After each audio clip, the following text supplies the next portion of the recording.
Hi, everyone. Welcome to another episode of Soul Creativity.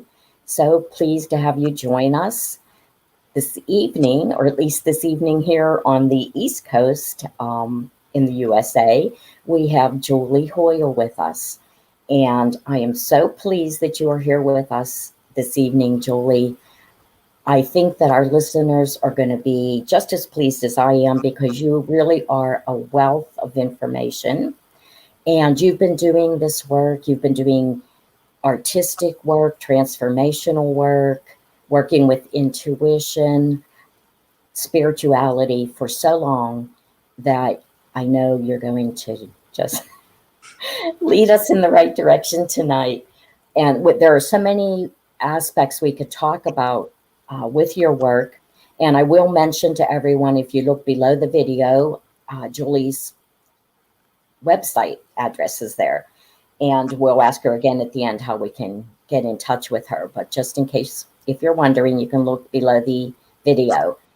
So, Julie, one of the things that I really wanted to start with that has impressed me so much is your artwork that you produce, but also I've seen the artwork you teach. I believe it's teenagers or preteens.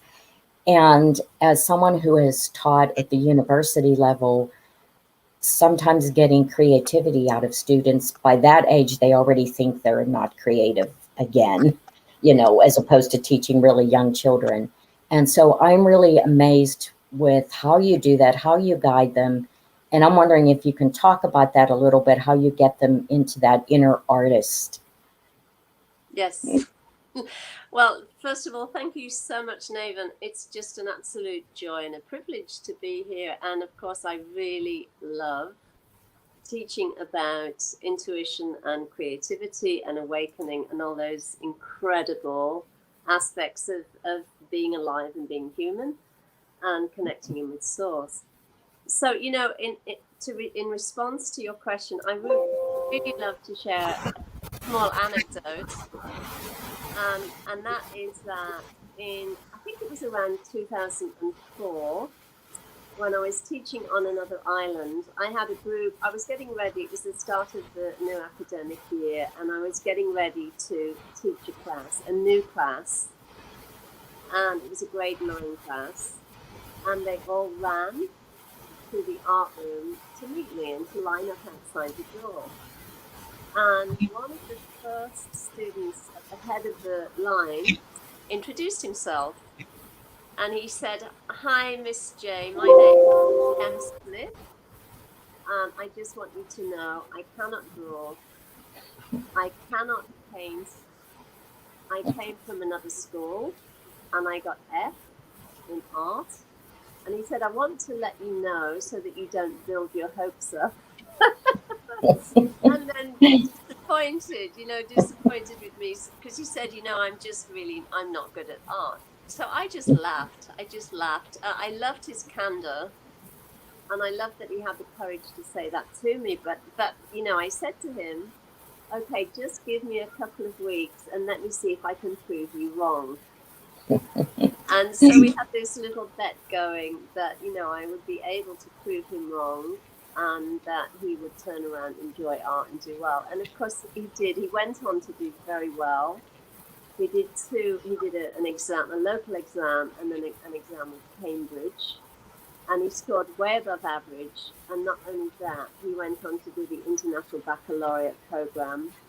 And he wasn't the most gifted technically, but I was able to kind of excavate the gift, skills, and talents in him that allowed him to create artwork in his own way and his own style.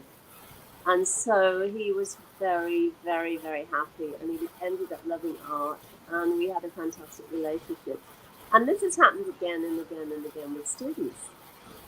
And what happens is we're kind of hypnotized into thinking that we are no good at art, or we're no good at music, or we're no good at drama, or whatever the story is around the creative subject. Because the teacher that we have been working with doesn't see us and does not know how to bring those gifts, skills, and talents out. And so what happens is it becomes a self-fulfilling prophecy, and then we stifle ourselves, and then we start to believe that we cannot create in an authentic way. So I flip that on its head is what I do. And it's not such a huge mystery, but as long as you have somebody in your kind of field, so to speak, who can see you and who can support you, it's easy. I think it starts too with competition. I remember being in grade school and I never considered myself, very good at art, though I liked doing it.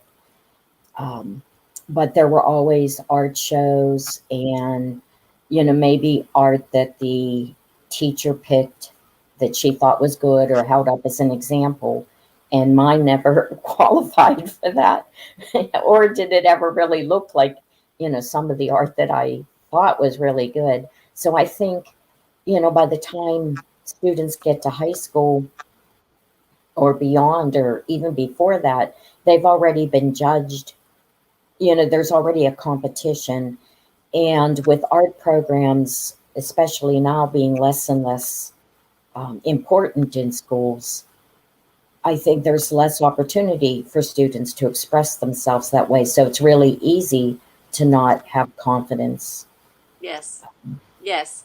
And certainly, okay, so in the Bahamas, what's happened over the last, I don't know how many years, in the private, education system, international education system, there are often a lot of students that come from the US, because they come with, there's the immigration officers that work at the airport, so they bring their families and their kids. And so they'll often come to the schools here in the Bahamas. And many times I've heard them say, we didn't do art in our last school because the program was closed down because of lack of funding or whatever was going on. Or another thing that I've heard a lot is that art was opted for as an easy subject, and you just turned up for a grade that, for not doing very much of anything. So they're always surprised that, when they come to art classes, they actually have to do a little bit of work, and to create work that's authentic and has integrity. So I've heard all of those things, and I've really heard this, the same kind of statements about not being good at art, and not being able to draw, not being able to paint, and all of that. And essentially what I do, I create a program where I obviously teach some of the fundamentals, but I also allow self-expression in, intuitive art, expressive art, abstract art, so that those students that aren't necessarily so technically gifted can excel by doing expressive or more abstract art, or art that is more along their way of expressing themselves and is authentic to them. Because there's real beauty in that, and there's real potency and vitality in that, when it comes from a student, and it comes from that place of honesty, and it hasn't just been borrowed off the internet, or they've copied something that they've seen. Right. It really has what the yogis call Shakti. It has this vitality and energy that is palpable. And so, we've seen that as, in terms of some of the art styles, like the naive art styles, or the sort of the folk art styles. It's very simple.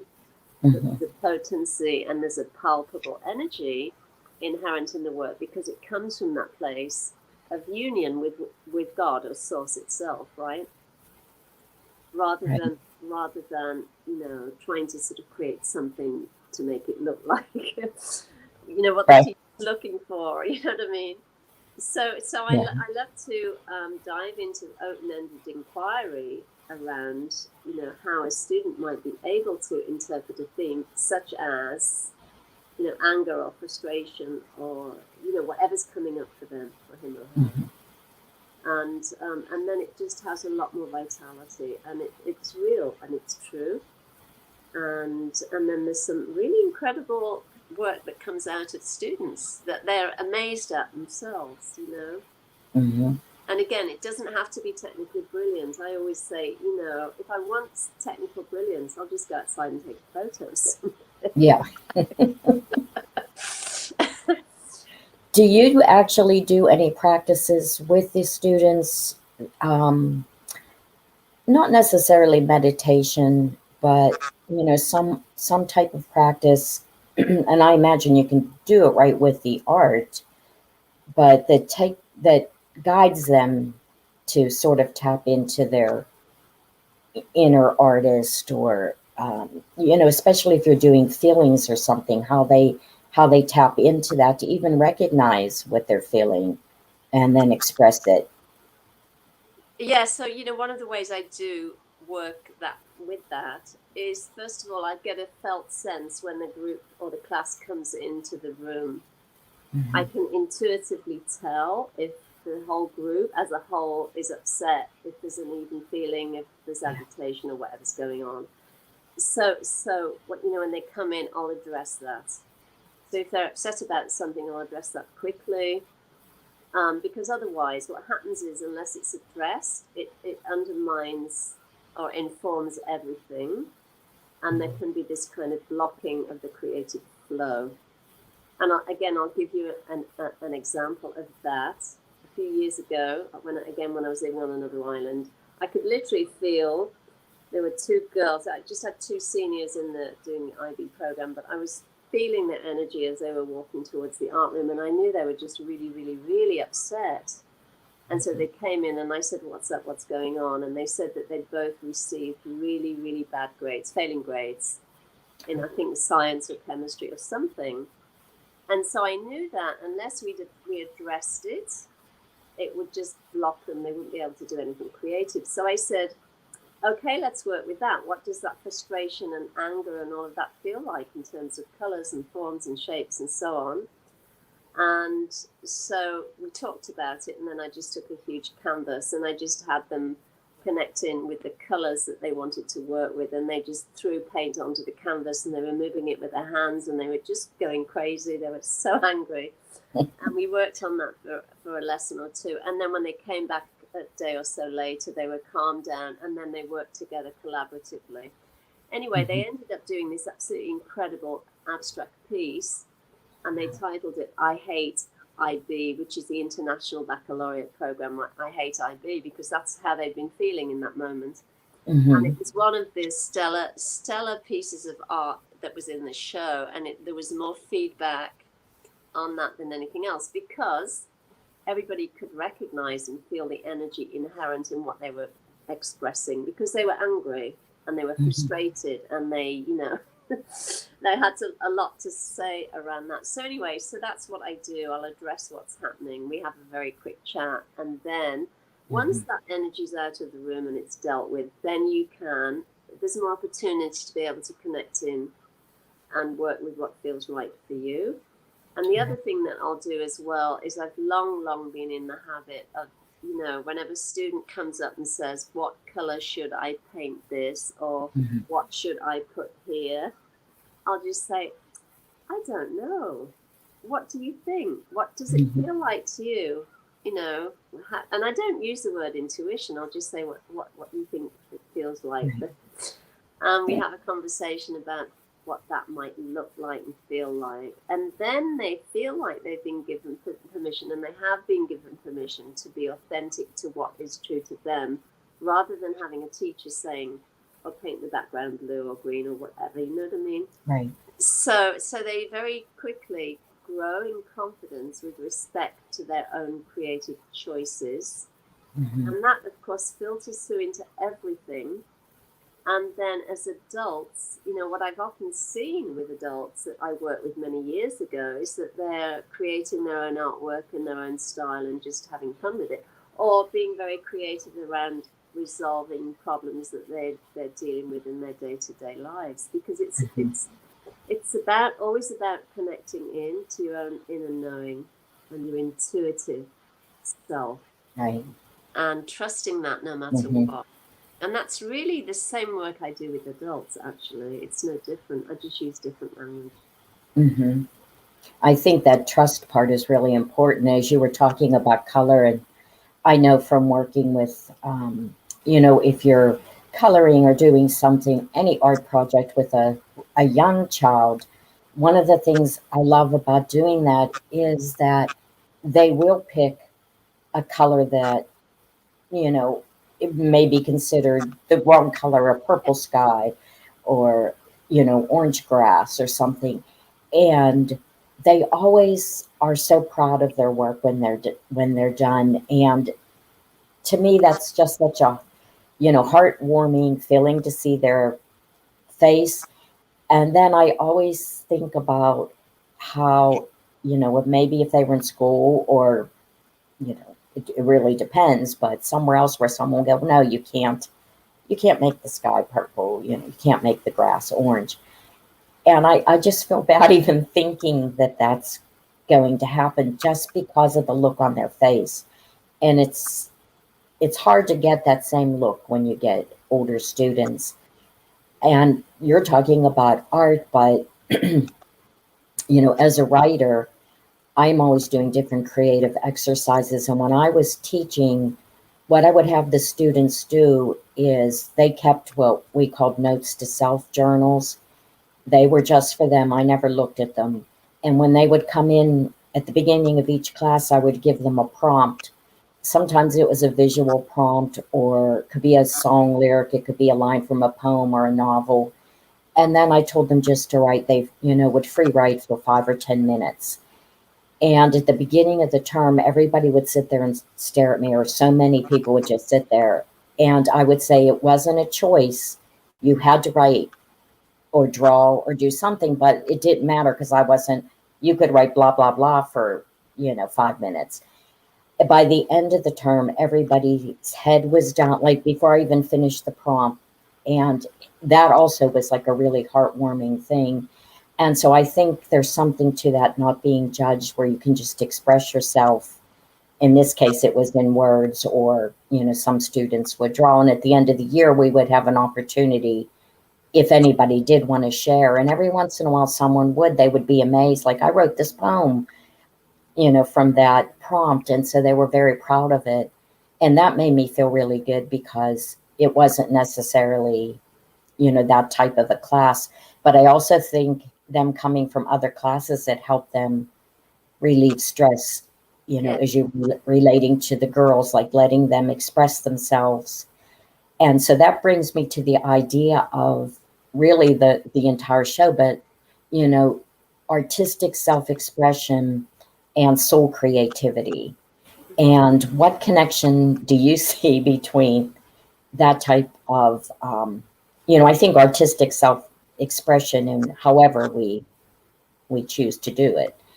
And it doesn't always have to be because you're writing a book or because you're doing a great painting. It can be very whimsical and it's still beneficial.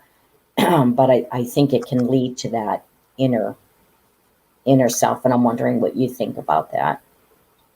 Yeah, you look, I mean, I really do think that, you know, whoever it is, whether they are on a spiritual path or journey or whatever, you know, have been awakened to the self, however you want to put it, I think it's important to have some sort of creative outlet in one's life. You know, whether that's cooking, gardening, playing a musical instrument, or whatever it is, because what happens is it's really an opportunity to get out of the mind, to step out of the noise of the mind, and to step out of the narrative and into what the yogis call the sanctum of the soul, and into that quiet place where you are hearing and you're being kind of guided from within.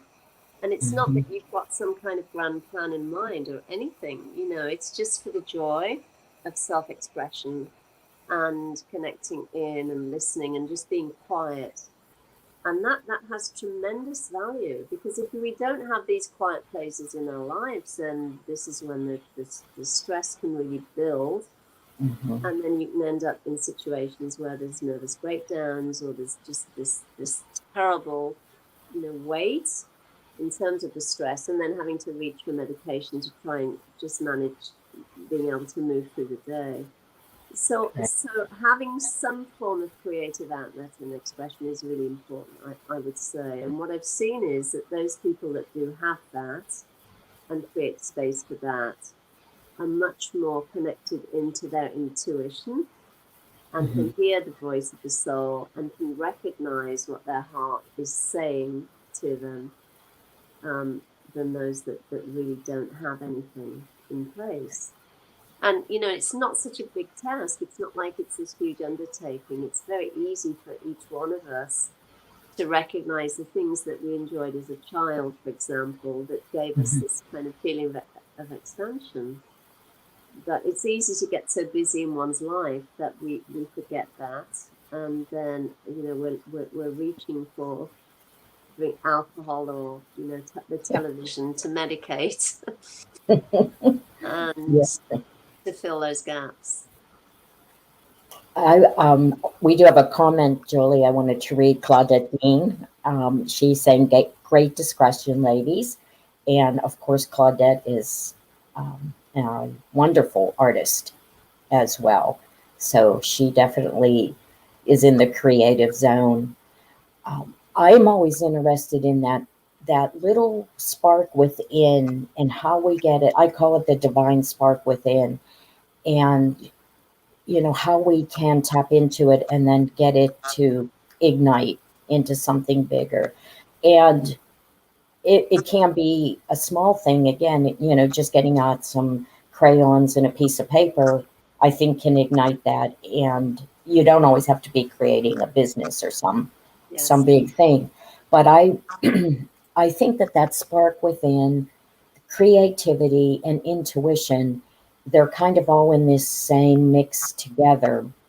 And so I'm wondering, you know, what you can say about intuition, like coming to recognize it, and do you feel art can help, or some type of creative expression, and how you learn to say yes to that, to build trust and give your intuition some muscle to keep working with you and keep building. Yeah, I mean, that's a great question. And again, I can offer an anecdote that might be helpful for some people. But when prior to having had, you know, I had a massive spiritual awakening in 1989. But prior to that, I'd always been artsy. You know, I'd always done art and I enjoyed it. And I used to paint on silk and do all kinds of, you know, creative things that I love to do.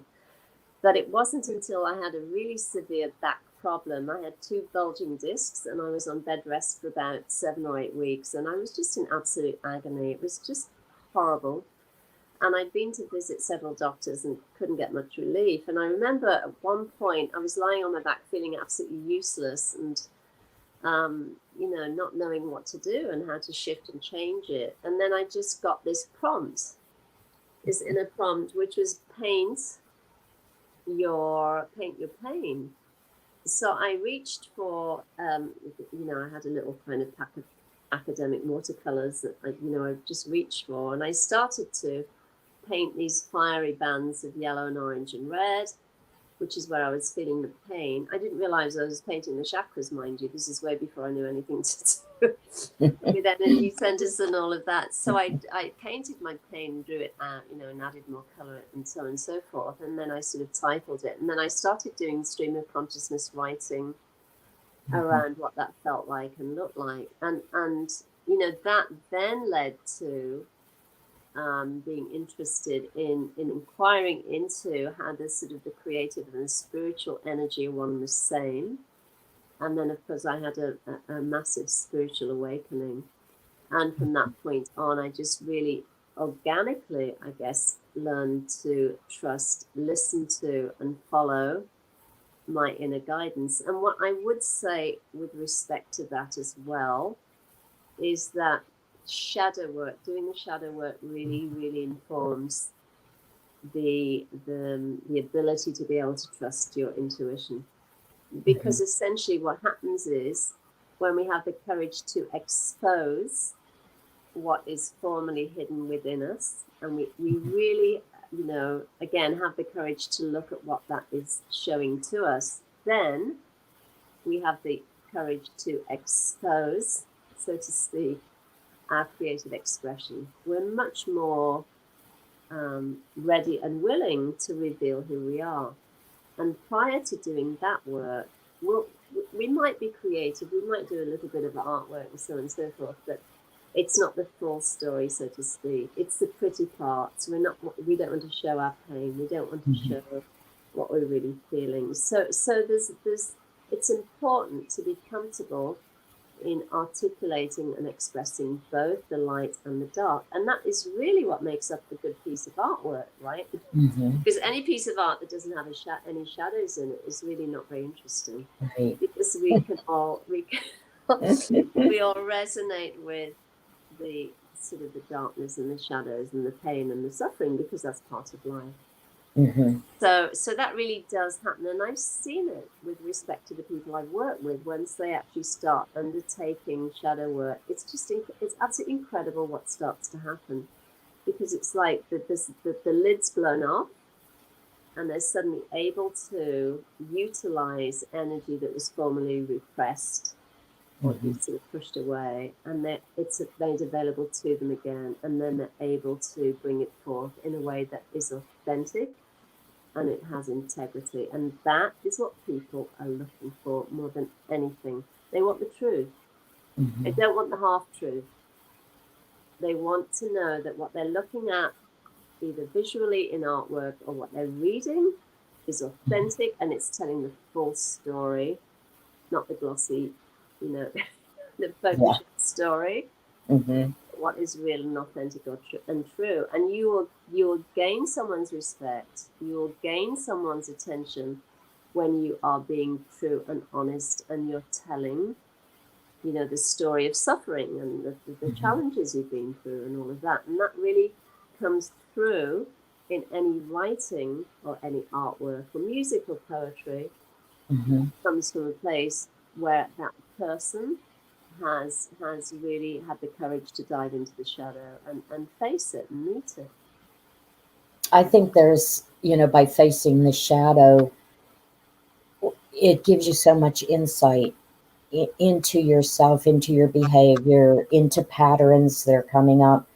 And I think, you have to kind of we have to retrain ourselves that we have an inner knowing and an inner wisdom that we can go into, and we don't necessarily have to get it from outside of ourselves, though you can certainly use outside resources to help you get there.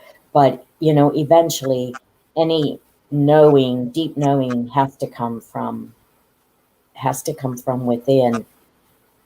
And so I think it's almost something we have to retrain ourselves to trust that, because we grow up from the time we're young to always be listening, being told what to do, what to think. And so you have to kind of circle back and go back in. And I like how you mentioned looking back at childhood and what ignited that fire within when you were a child, because a lot of times that's where our treasures are buried, but they're buried in there sometimes, and it can take a while to get back into them and trust them. I was wondering about, that takes quiet, but about those unique gifts and how we can bring them forth. And then again, it doesn't have to be a big explosive thing. It could be something just in your family, a slight change in the way in relationship or in relationship with yourself. And so I wondered, what you wanted to have, if you have something to add to that. Yes, well, look, again, specifically with respect to shadow work, what happens is when you actually start peeling back the covers and taking a look and meeting what's there, and kind of getting into dialogue with it, then even if you're not necessarily speaking about that to family members, it does have an impact, because there's a change, there's a shift, there's an opening, there's a movement of consciousness that affects the whole. It affects everybody we're speaking to, it affects everything we're doing, it affects family members' lives. Even if, and I've seen that in my own case, with the work that I've done, my family live in the UK, and it might be some months or years before I see them. And then I'll notice that the things that used to sort of trigger me or upset me about a certain person is no longer in place anymore. And I see more harmony in his or her life. So the work that we do on ourselves is never just, on an individual basis. It does affect the whole. And this is what the yogis say, and have said for millennia, that what we do, the work we do on ourselves, is about awakening the whole of humanity. It's not just for an individual, because really there's no such thing as an individual anyway. It's only oneself. Right. Hearing as all these diverse forms. That kind of just works organically. But we have to be willing to kind of knuckle down and really do the work, and not just start something and then give up, or start, looking and reading about the shadow and then saying, I know about it, but not really engaging with what that means. And of course, all of that then has a knock-on effect creatively, because, again, I can speak from my own direct experience. These impulses start to arise. When you bring formerly repressed energy back into your space, you'll just suddenly have this insight or impulse to create a blog, or to paint something, or to write poetry, or do stream of consciousness writing, or learn to play the piano. Whatever the story is, there's a movement that happens, in and of itself, on its own, organically. And then because there's nothing in the way that blocks it anymore, because when we don't integrate the shadow, the things that we've repressed and drawn and pulled away from will be what stops us. Those old voices or patterns or conditioning will stop us from trying new things and moving in these kind of expansive new pathways. And I know that you know this, and I know everybody that may be listening or has started engaging with this knows this, because it becomes so apparent and so obvious in one's life. Mm-hmm. I like what you were saying, and this is so true, how you do the work on yourself, you get a change in perspective, and you notice it radiates out. Like you said, you don't have to go out and tell somebody, oh, I've discovered this, or I've been doing this. You may have friends that you talk to about such things because you do the same type of work, but it radiates out from you. And I think of each of us as being like one of those threads in the tapestry that makes up the whole. And, if we do the work, then our thread is kind of shining the light, and it's going to affect all the other pieces of that tapestry.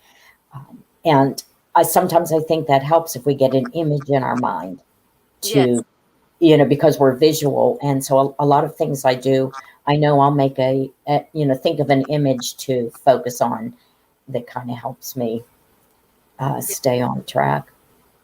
Julie, all of this was so exciting. I know we could talk for hours.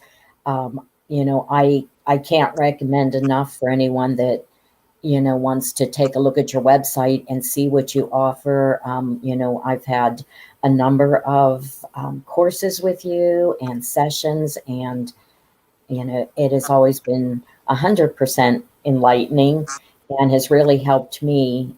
And I love doing the inner work, but like I said, it is really nice sometimes to have some outside resources and have someone to work with. So before we do have to go, do you want to tell everyone again how to get in touch with you if they'd like to? Yes, sure. So my website is juliehoyle.org. I'm also on Instagram at Julie Hoyle Official, and you can contact me at truealignment@yahoo.com. And you can find everything you need to know there. It's all there. Right, and from your website, you can connect to your YouTube channel where you have just, a lot of information for people to tap into there. So that's a good place as well to look. I just want to mention before we go, next week, I have the very talented and amazing Jennifer Gavon going to be on Soul Creativity. So I know everyone will like to listen to that conversation. She's can really get us into creativity and inspiration. So that'll be another great talk. And Julie, I just want to thank you so much for joining me tonight. It was such an honor, and I'm sure that everyone will get a great benefit from listening to this. Thank you so much. As always, it's a joy. Thank you so much, Nathan. It's really lovely. And thank you for creating this channel. What a great resource. It's really great fun for me, and I hope for all of our listeners are, getting inspired from listening to the different speakers. All right. Thanks everyone for listening, whether it's live or later. And thank you so much again, Julie. Thank you. Thanks, everyone.